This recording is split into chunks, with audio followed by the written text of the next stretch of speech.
আজকে বিকেলবেলা চলে গেছিলাম একটু গঙ্গায়, যেহেতু ঘরে একটুও গঙ্গার জল নেই, একটা ফোঁটা নেই, আর জোয়ারের টাইমটা দেখে নিয়েছিলাম, তাই চলে গেছিলাম আজকে গঙ্গায়। মেয়েও স্কুল থেকে চলে এসেছিলো, ও আর কিছু খায়নি, বলে চলো আমি তোমাদের সঙ্গে যাচ্ছি।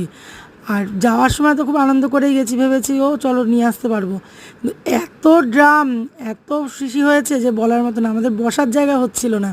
আর দেখো আকাশটা কি সুন্দর লাগছে। আর পানিহাটি গঙ্গা যেহেতু এসছি, এটা মহোৎসবতলা ঘাট, তাই এখানে ঠাকুর দর্শন করবো না তা তো আর হয় না, একটু ঠাকুর দর্শন করে নিলাম। এবার ঠাকুর দর্শন করে চললাম যে একটু চা খেয়ে নিই, প্রায় ভিজেই গেছিলাম, বৃষ্টিও হচ্ছিল খুব। তাই এই দোকানটা থেকে একদম গঙ্গার পাশেই যে, তা ঘাটের পাশ থেকে দোকান থেকে আমরা চা খেয়ে নিলাম, শুধু চাই খেয়েছি যেহেতু আমার উপোস ছিল।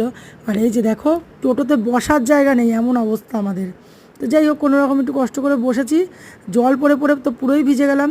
তারপরে চলে এসেছি, আসার সময় মেয়ের একটু খাবার কিনে দিল আমার শাশুড়ি, তা ওর জন্য একটু মোমো টোমো নিয়ে আসলো।